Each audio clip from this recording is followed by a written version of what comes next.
सबका स्वागत है। हमारे चैनल को लाइक करें, शेयर करें और सब्सक्राइब करें। हमारी कथा या हमारा भजन जो भी हो वो पसंद आए तो कमेंट बॉक्स में जरूर लिखिएगा।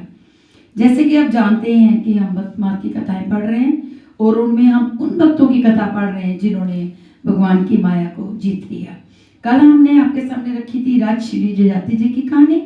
आज हम आपके सामने लेके आए महाराज दिलीप और श्री पुरु जी की कहानी।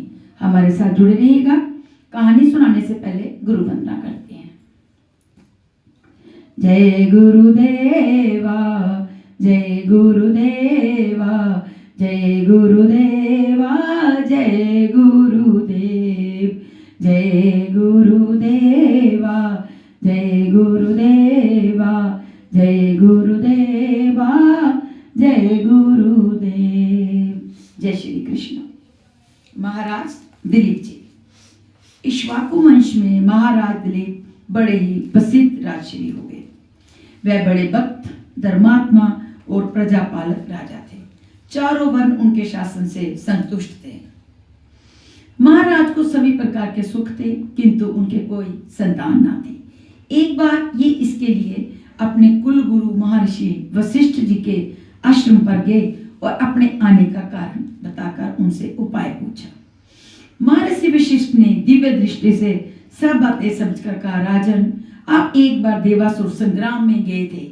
वहां से लौटकर जब आप आ रहे थे तब रास्ते में आपको सुरनंदिनी कामधेनु मिली। आपके सामने होने पर भी आपकी दृष्टि उन पर नहीं पड़ी, इसलिए आपने उन्हें प्रणाम नहीं किया। कामधेनु ने इसे अविनय समझकर आपको संतानहीनता का शाप दे दिया। अतः अब आप गौ सेवा करें। भगवान ने चाहा तो आपका मनोरथ शीघ्र ही पूरा होगा। गुरु की आज्ञा शिरोधार्य कर महाराज अपनी महारानी के सहित गौ की सेवा में लगे। अनन्य गौ सेवा के प्रभाव से यथा समय उनके पुत्र उत्पन्न हुआ और वही बालक रघुकुल का प्रतिष्ठा रघु नाम से विख्यात हुआ। तो अब हम सुनाने जा रहे हैं आपके सामने श्री पुरु जी की कहानी। श्री पुरु जी पौरव वंश के प्रवर्तक आदि पुरुष थे।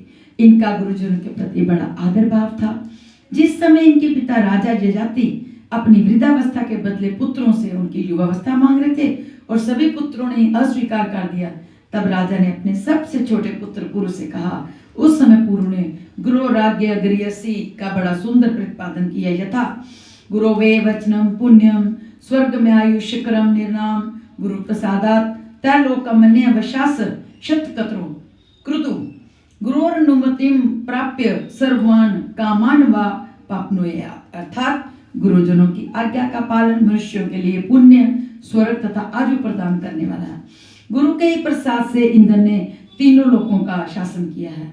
गुरु स्वरूप पिता की अनुमति प्राप्त करके मनुष्य संपूर्ण कामनाओं को प्राप्त कर लेता है। ये कहकर पुरु ने सहस्र वर्ष अपनी युवावस्था पिता को देकर बदले में उनके बुढ़ापे को स्वीकार कर लिया, जिससे कि महान यश के भागी हुए। इनको गुरुजनों की कृपा से प्रवर तत्व का ज्ञान था, इस कारण ये जगत प्रपंच से सर्वथा अनासक्त रहे।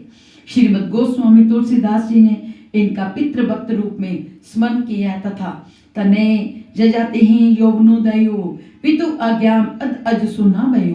पुरु जी के वंश में बहुत से राज ऋषि और ब्रह्म ऋषि भी हुए हैं। श्री कृष्ण गोविंद रे मुरारी, हे नाथ नारायण वासुदेवा। श्री कृष्ण गोविंद रे मुरारी, हे नाथ नारायण वासुदेवा। जय श्री कृष्ण।